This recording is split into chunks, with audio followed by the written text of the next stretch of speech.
The allegations Meghan has made are simply not true. Her account does not reflect what actually happened, and it has led the public to a deeply misleading impression.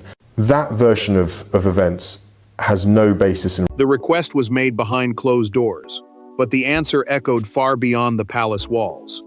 Meghan had asked for one of the monarchy's most fiercely protected treasures, a diamond and pearl choker, once worn by Queen Alexandra, and preserved for the future queen. She expected negotiation.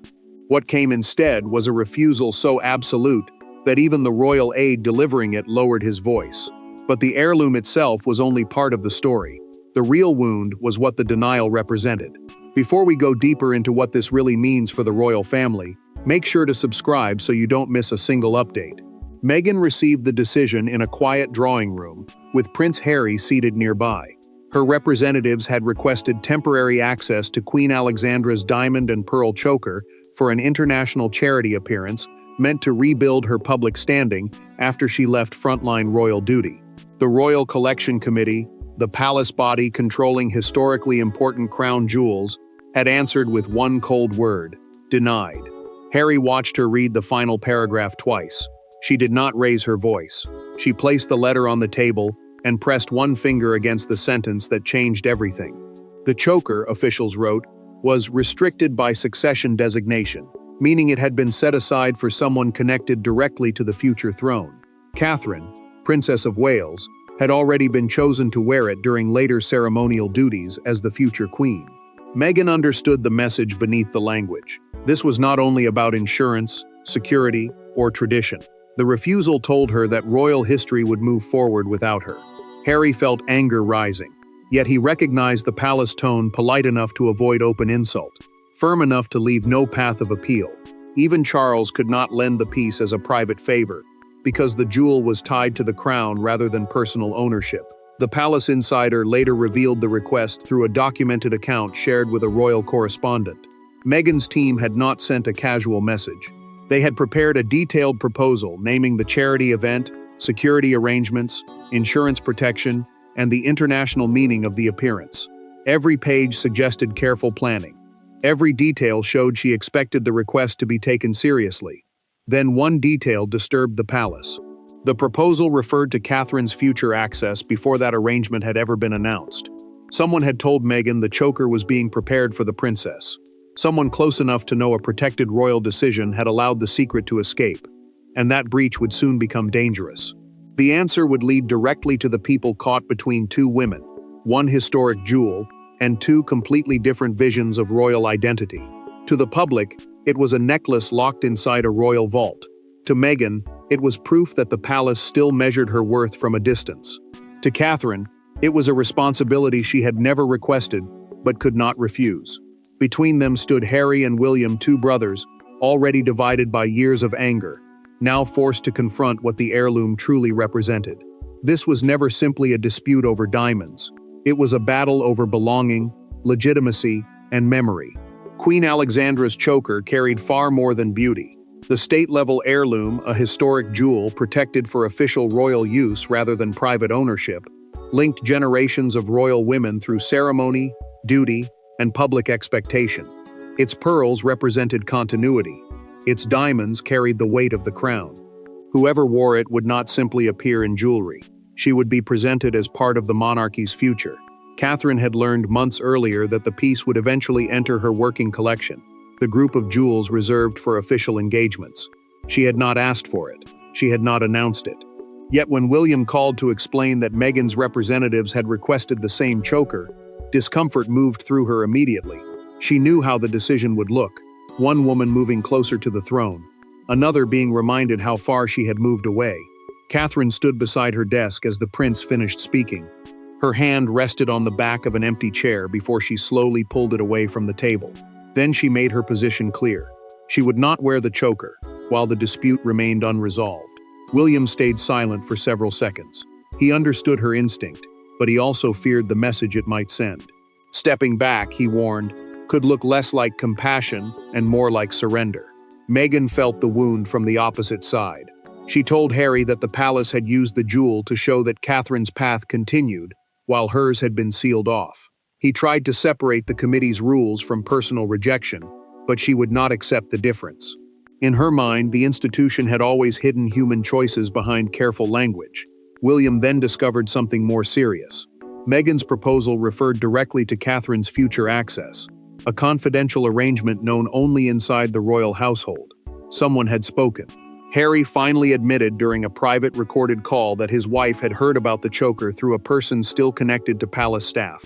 He refused to reveal the name. That refusal placed him under immediate suspicion and gave the prince's advisors reason to fear a deeper leak. Both brothers now wanted the source. Both women wanted dignity, and every question pointed back to an earlier royal memorial service, where one private exchange had turned curiosity into determination. But Catherine's hesitation could not erase the moment that had started everything: a private exchange during a royal memorial service that turned curiosity into determination. Months before the denial, before the formal request, and before the palace realized confidential information had escaped, Meghan stood inside a quiet reception room after a memorial ceremony and saw the choker's name written in a royal archive book. She asked one question. An elderly courtier gave one careless answer. In less than a minute, the jewel became something more than an heirloom. It became a promise Meghan believed the monarchy had made, and a promise the palace insisted had never existed. Meghan had attended a Commonwealth memorial reception at St. James's Palace with Prince Harry, Catherine, and several senior household officials. The Commonwealth is the voluntary association of nations linked by shared history and cooperation, and the event had been designed to honor royal women who had represented those countries across generations. After the ceremony, a private archive presentation introduced selected jewels being considered for a future exhibition. Catherine noticed the moment before anyone else understood its importance. A catalog described Queen Alexandra's choker as a piece connected to future female leadership within the royal family. The archive book was not a promise of ownership. It was a historical record explaining how certain jewels might support official roles. Yet Meghan paused on the page, read the description twice, and asked whether a duchess representing the Commonwealth abroad could ever wear it. The elderly courtier wanted to be gracious. He smiled and answered, "In the right circumstances, nothing is impossible." Meghan's face brightened immediately. Catherine heard the sentence and felt unease settle over her. She understood the language of palace courtesy, where warmth often softened an answer without creating permission. But the Duchess heard something different. She heard possibility. Harry sensed the danger as soon as the presentation ended.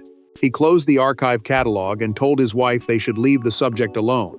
Meghan kept one finger between the pages, stopping him from shutting it completely. Then she repeated the name of the choker slowly, as though fixing it permanently in her memory. Meghan later told the Duke in private that the courtier had opened the door for a future request. He warned her that no formal approval had been offered. She refused to dismiss the exchange. "Then we will ask properly when the moment comes," she said, turning a polite remark into a promise she believed the palace would have to honor. Weeks later, the courtier grew worried. He wrote a confidential note explaining that his words had been ceremonial courtesy, not authorization. The royal collection file, the official record governing protected royal objects, preserved that clarification. The palace insider later disclosed the detail through a documented account given to a royal correspondent. Meghan's final application quoted the courtier word for word. She had remembered everything. When the committee used his clarification to reject her request, she no longer wanted another letter. She demanded an explanation from the woman she believed now controlled the jewel. That remembered promise would soon bring Meghan and Catherine into the same room, without cameras, without prepared statements, and without anywhere for either woman to hide. There were no raised voices when Meghan confronted Catherine. That made the encounter even more dangerous. Every sentence was measured. Every pause carried years of resentment. One woman believed she was defending her dignity. The other believed she was being blamed for a decision she had not made. Between them, on a polished table, lay a photograph of the choker, the cold, glittering object that had transformed private hurt into an open royal confrontation. Meghan had requested the meeting during a brief visit to Britain, and Catherine agreed on one strict condition: no aides, no advisors, and no communications staff. The two women met in a secluded sitting room at Windsor, a royal residence often used for private family discussions away from public ceremony. A single folder rested between them, containing the formal request, the committee ruling, and the historical record attached to the jewel. Meghan spoke first. She asked whether Catherine had supported the denial. The princess answered that she had not been allowed to vote because the choker had already been designated for her future use. That designation meant the piece had been assigned to a specific royal role before the request was considered, leaving her unable to influence the final decision. Catherine watched the hurt harden across Meghan's face. The Duchess replied that silence could still become a choice when the silent person benefited from it. The words landed sharply. Catherine told her that accepting a duty was not the same as celebrating another woman's exclusion, and for the first time, the calm between them began to fracture. Meghan then slid a printed quotation across the table. It carried the courtier's exact words from the memorial reception. "In the right circumstances, nothing is impossible."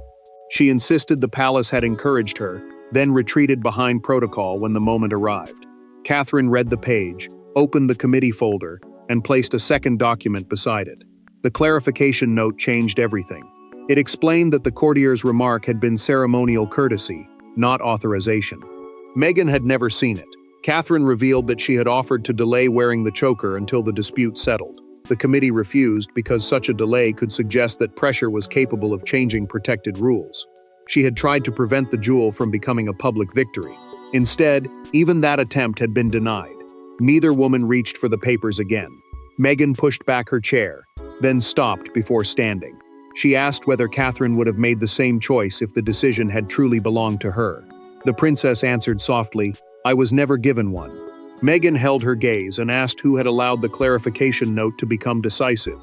Catherine hesitated only once. Then she gave one name: William. The refusal had not begun with Catherine at all. Its true force came from William, whose authority over the monarchy's future was already becoming impossible to ignore. William did not deny the request because he feared Meghan wearing diamonds. He denied it because the choker had become a test of whether royal boundaries still meant anything. Grant one exception, and the monarchy would appear vulnerable to personal pressure. Refuse it, and the family fracture would deepen. The future king faced both outcomes in a single document. Then he reached for his pen, knowing that his signature would be remembered long after the jewel returned to darkness. William had received the Royal Collection Committee's recommendation with the legal history attached to the choker. The committee was the palace body responsible for deciding how protected royal objects could be used, while succession-designated pieces were jewels, reserved for roles tied directly to the throne. As senior steward of several such items, the prince held practical authority over the final decision. The records left little room for interpretation. Queen Alexandra's choker could be worn only by the monarch, the queen consort, or the spouse of the direct heir during approved crown duties. Meghan's charity appearance carried international importance, but it did not meet that standard. The rule was cold. Its purpose was clear. These jewels represented the institution, not personal status or family affection. William still understood how the refusal would look to Harry.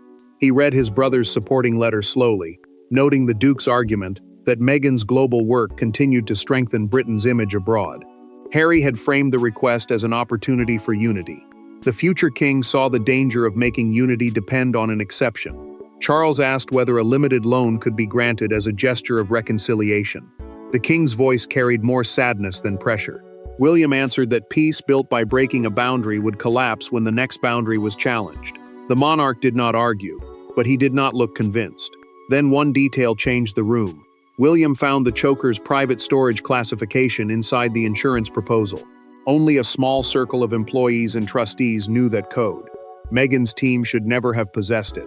The prince ordered an internal access review, meaning a quiet examination of who had opened or discussed the protected file. He also instructed officials to keep the suspected leak from Harry and Meghan until the source was confirmed. Charles watched as William signed the final page. The king lifted the document, saw his younger son's name in the attached correspondence, and set it down without speaking.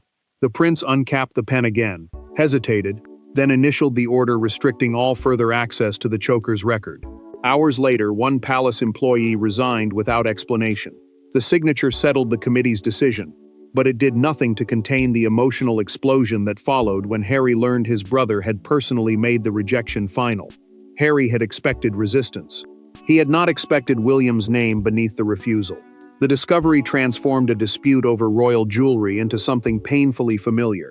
One brother guarding the institution, the other accusing it of using tradition as a weapon.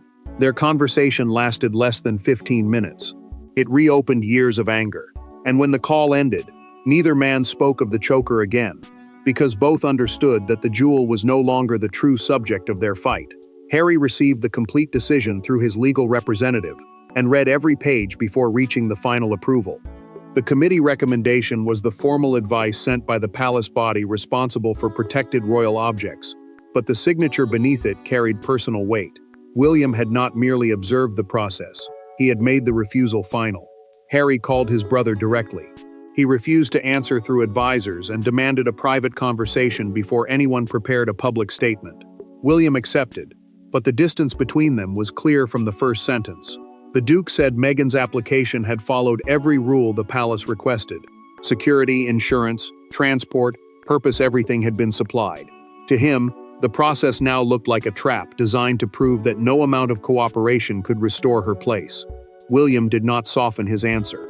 The choker was tied to the succession, meaning it had been reserved for roles directly connected to the future throne.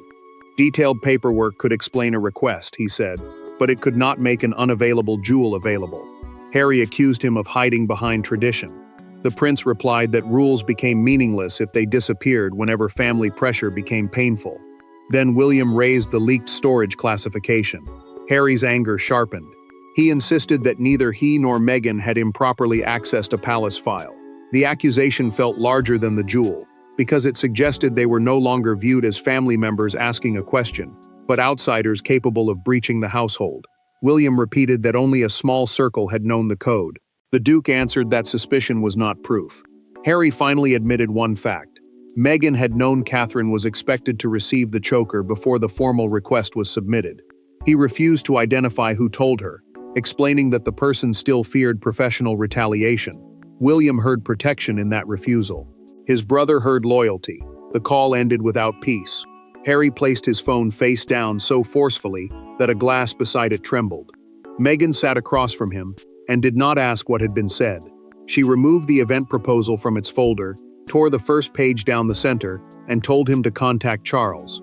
The charity appearance went ahead without the jewel. Palace staff were ordered into silence. The employee linked to the file vanished from the internal directory, while Catherine's first planned wearing was removed from the ceremonial calendar. With the brothers locked in silence and the palace bracing for exposure, Meghan's final conversation with Charles would change the meaning of the denial completely. When Meghan entered the king's private room, she did not bring the application, the refusal, or the photograph of the choker. For the first time, she came without evidence to argue and without advisors to protect her. Charles was equally unguarded. The conversation that followed did not reverse the decision. It did something more difficult. It forced both of them to admit that the fight over the heirloom had become a substitute for everything they had never said. Charles had agreed to meet her alone, while Harry waited elsewhere in the residence. No private secretary remained in the room, and no formal record was created. A private secretary is the senior aide who manages a royal's official work and records important decisions. But the king wanted this exchange to remain personal. Meghan understood that choice immediately. For once, there would be no official language between them. Charles began with the truth. He had asked William to consider a narrow exception, but once the succession restrictions were confirmed, he accepted the final ruling. Those restrictions were rules reserving certain jewels for roles directly connected to the throne. The monarch explained that he had wanted reconciliation, yet he had not been willing to overrule the system protecting the choker. Meghan listened, then told him why the refusal had cut so deeply. Warmth always seemed to exist in private, she said, but distance returned in writing. Whenever she asked to be treated as family, protocol appeared and closed the door. Charles did not interrupt. He admitted that he had often relied on procedure because direct honesty felt more painful. In trying to protect the crown, he had allowed caution to feel like deception. Then Meghan revealed the source of the storage information. A former palace dresser had mentioned the choker during a private conversation. The dresser was an employee who helped royal women prepare clothing and jewelry for official events. No file had been stolen. No deliberate operation had taken place. Meghan made her final decision clear. She no longer wanted to borrow the jewel. She asked only that the former employee not be publicly blamed and that Catherine not be forced to delay wearing it because of the controversy. Charles agreed. The king then opened a small box containing a photograph of Queen Alexandra wearing the choker. He placed it between them and said the object had survived because every generation accepted that possession was temporary. Meghan studied the image, closed the box herself, and slid it back toward him. That gesture changed everything. Charles could not repair years of mistrust in one conversation, but he finally spoke without hiding behind a committee. Meghan left without the heirloom, yet she reclaimed control over what the refusal meant. The private conflict had reached its emotional settlement, but the palace still had to face the world, and one newspaper image would define the entire controversy overnight. By sunrise, the choker was no longer hidden in a royal archive. Its photograph dominated television screens, newspaper stands, and phones across Britain. Some saw Meghan's request as entitlement. Others saw the denial as proof that the monarchy offered affection without equality. The palace had hoped a factual statement would close the controversy. Instead, one front page transformed the private dispute into a national argument about who may wear history and who is permitted to belong to it. Buckingham Palace released a short statement confirming that Queen Alexandra's diamond and pearl choker was succession designated and unavailable for external or private loans. Succession designated meant the jewel had been reserved for royal roles directly connected to the throne. The wording criticized no one. It did not name the leaked request, condemn Meghan, or present Catherine as the winner. Officials insisted the same rule would apply to every member of the family. Catherine read the coverage over breakfast and saw her face placed opposite Meghan's, beneath headlines portraying them as rivals. She folded the newspaper closed and told William that the statement had protected the choker but damaged both women.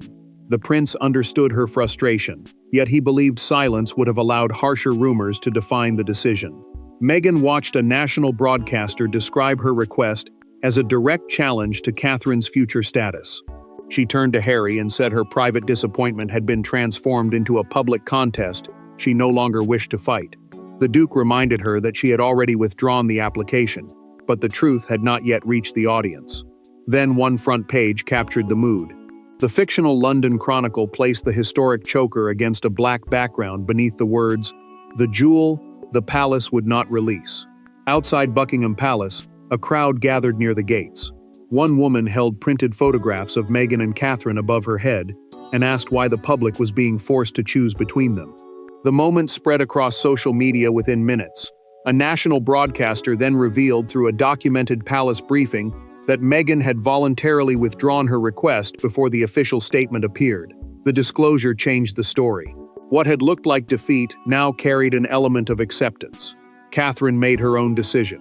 The palace confirmed that her first wearing of the choker would be delayed, not because Meghan had demanded it, but because the princess refused to let the heirloom appear as a trophy taken from a family conflict. William now faced the final choice: leave the jewel locked away or allow it to deliver a different message. The final verdict would not come through another letter or palace briefing, but through the choice made when the historic jewel was finally brought out of the vault. Months later, Queen Alexandra's choker emerged from the royal vault, not as a prize, not as proof that one woman had defeated another, but as a reminder that the crown survives only when personal pain is not allowed to consume public duty. Catherine wore it once, during an evening devoted to women rebuilding their lives after displacement. Meghan did not attend, yet a private message sent before the event ensured that the moment carried no triumph, no humiliation, and no unfinished battle. Catherine agreed to wear the choker only after the palace removed every phrase presenting the appearance as the unveiling of her future royal collection. The Commonwealth Humanitarian Reception, a formal event bringing together representatives from nations connected through voluntary cooperation, would focus instead on displaced women, education, and recovery. Those causes mattered because they reflected the princess's official responsibilities, while also touching work Meghan had supported during her years inside the monarchy. Catherine received a handwritten note shortly before the reception. Meghan did not apologize for making the original request, nor did she pretend the refusal had caused no pain. She simply acknowledged that the heirloom belonged to the role the princess was preparing to carry. The Duchess made one truth clear. She no longer considered the choker a measure of her dignity, her influence, or her place in the world. Catherine read the message alone. She then placed it inside the heirloom's archive file, the permanent record preserving the jewel's history, rules, and official use. That choice ensured future generations would remember more than the dispute. They would also remember that two women, pushed into public rivalry, had chosen not to deepen the wound. William soon closed the internal investigation after confirming through a documented security review that the storage information had come from an informal conversation, not a stolen file or planned breach. The former dresser was neither named nor punished. The prince understood that protecting the crown did not require destroying someone who had made a careless mistake. Charles also acted. The king ordered clearer procedures for private royal requests so that polite encouragement could never again be mistaken for permission. His decision quietly admitted what palace language rarely admitted. The institution itself had helped create the misunderstanding. The verdict was now unmistakable. Meghan had been denied because the choker belonged to the succession, not because Catherine had personally opposed her. Yet the pain exposed how easily royal formality could ignore human emotion. After the reception, Catherine removed the heirloom and returned it to its case. William asked whether wearing it had felt like history. She answered, "It felt like responsibility." The lid closed and the jewel returned to the vault without celebration. The monarchy protected its rules. Meghan released her claim. Catherine accepted the burden before her. Charles confronted the cost of silence. No one received everything they wanted, but the boundary was understood. The misunderstanding was corrected, and the choker regained its true meaning, not ownership, but temporary service. And as the vault door closed, the verdict was final. The choker had never belonged to Meghan, Catherine, or any single royal. It belonged to the duty each of them was forced to define. Thanks for watching. Please don't forget to like and subscribe, and we will see you in next one.